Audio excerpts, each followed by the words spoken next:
Batgirls Annual 2022.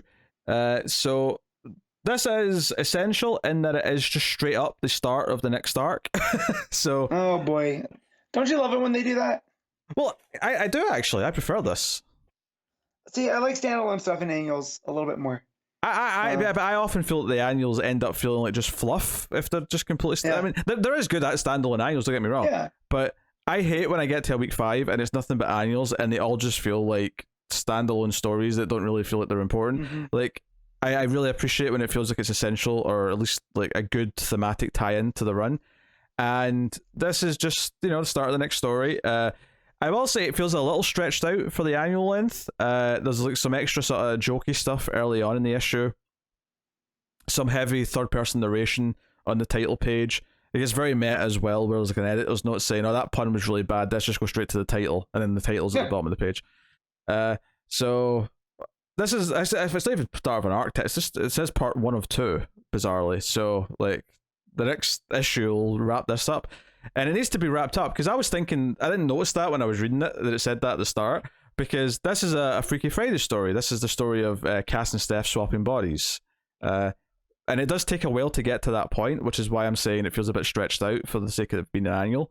But Steph wants to investigate what was claimed to be a robbery on her new kind of maybe boyfriend's street. But it's a bit suspicious because there's police tape up and stuff, and it's like, wait, this seems a bit excessive for a robbery. So her and Cass investigate it, and there's like, the outlines of the bodies and stuff, which is a very fictional thing, but it's a comic book, so whatever. I'll let it go. So there's been a murder of some kind that's been covered up, and there's a mysterious woman who has a cat with the different coloured eyes, one blue and one green, who gives them a coin as a thank you to Steph for getting the cat out of a tree. But they basically make a wish with a coin to like swap bodies or be each other for the next day, because they're both feeling a little stressed about different things. Did not expect this to go to Freaky Friday. Yeah. And Babs is moving out of their apartment in the hills because the clock tower's been repaired. They're still a team, but she's not going to be living with them anymore, so the two young Batgirls are going to be the roommates now. And it shows them, like, we see what they spend their nights doing. We see them playing video games and watching movies and, whatever else. It's all very sweet. So they toss the coin, make this wish, and when they wake up, they're switch bodies, right? And all of this is fine, and it's actually a really fun story once it gets going, but like this body swap thing happens in page 20 of 40. It's quite late on after a fair bit of setup. But it is a lot of fun once it actually kicks in, and I love that, like, all of a sudden it looks like Cass has all the long speech bubbles and Steph doesn't, but that's because they switch bodies. So right. there's a lot of talk of this. So they go to Babs for help, and she doesn't really know what to do, but she's going to look into it. She even asked Batman for help at one point. But they go out to do their thing, and they go to the cop that they've got as a contact to try and ask about the murder, and whatnot. So all these things are going on. There's a sweet moment between Babs and Batman, because Babs is like worried about them, and Batman's basically saying, "No, you're always going to worry about them. I'm always worried about you and Dick. Like, you're always going to worry about the Batgirls."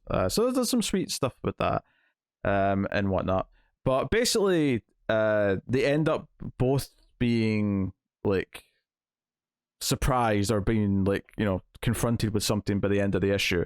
There's some great fighting stuff. There's actually a really nice page in the art where it's Cass, but it's actually Steph as Cass, but doing like the Batman jump down. So it's just the eyes and then the big bat symbol effectively jumping down at a group of enemies. It's a really nice page.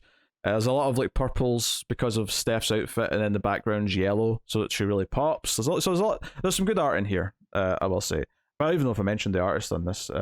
It's Robbie Rodriguez, who I don't think is always great. I do think there's some weird faces sometimes, but tends to be quite good when they're in costume doing action. So maybe a little bit. I believe I've heard you say that before in other books. So. I think he's better than Clayton Henry, but maybe a similar kind of divide where when they're just sort of sitting around talking, the faces can be a little, little flat, a little bit unexpressive for my taste, or maybe a better thing to say, just be not expressive in the way I'd like. But when you get to the action, they've got the masks on, and there's some great panels here. In fact, there's a page here where they confront like the ninja, whoever, because they basically they find a bit of a blade that makes them think the League of Assassins are responsible for the murder, and they're chasing down this ninja later from a bar, and there's like a helicopter that like has a spotlight on the ninja, so you get this big blinding yellow light, and someone fires from the helicopter a blade, and there's this like page of the ninja in silhouette with just this yellow background, but with just like a bit of a black mist coming up from the bottom. And it is a beautiful page, and you can see like blood pouring from his neck, which is still in silhouette. It's all just black on yellow, but it's gorgeous. It's a really great page. And it feels a bit a bit mean to say, oh, the art excels when like the style removes the need for detail. But honestly, it does. Like this looks good because it's this simplified kind of thing. But the helicopter is of course Lady Shiva, who wants to see her daughter. And like Cass or Steph and Cassie's body like has to go with her, and Cass and Steph's body's like, don't talk much. Be like me. go talk to my mother. And then the little twist at the end is that someone drugs Cass in Steph's body when she gets a drink at this bar they went to interrogate people. And she wakes up in a car with Cluemaster, who wants to see his daughter. So it's Freaky Friday, but the gimmick at the end with the cliffhangers is that both of their troublesome villainous parents have like kidnapped them or taken them away to talk to them, and that's the cliffhanger for the next issue. And it's funny is that Shiva's gonna get a talking to from Cass/Steph, yes, right, or Steph/Cass, and then I feel like Cluemaster's gonna catch a beating from Cass and Steph's body. Yes. So yeah, I might have to get caught up on this now because this sounds like a lot of fun. It's good fun. Like I say, there's like the only problem that's really persisted after the first arc is sometimes the third person narration is just a bit lame, and there's a little bit too much of it at the start of this issue. But honestly, once it gets going and it sets up its premise, this the Freaky Friday stuff's good fun, and then like, oh, now they're in a situation with their villainous parents where they've had to swap over, and how are they going to deal with this? And there's some fun comedy from Steph where she's like, wait, do I have all your fighting skills now because I'm in your body? Can I do microtransgressions? Can I understand them? At one point, like earlier on in the issue, when Bab says she's moving out, Cass whips out like a fancy quote, and she says something really like poetic, and then Cass and Steph like turns and goes, "Oh, it's Edgar Allan Poe." She read like like all of his books, because that's been one of like Cassie's new traits. Is she's doing a lot of reading. So I love the idea that she's still a Cass, but every so often she'll slip in like a really fancy sounding quote because she's read it in a book. And her memory is probably one such that she gets like not a eidetic memory, right? But like because she doesn't speak that much, she'll remember it better. Yeah. And this, for the record, this was teased that these parents were going to be showing up either in the last issue or recently, because it wasn't like a shock that they both showed up. And it just says to be continued in Batgirls 13. So, I'm having a lot of fun with this book. Like I haven't like the last few issues I've really enjoyed. So I do like this Freaky Friday with Steph and Cass. That's inspired. Yeah.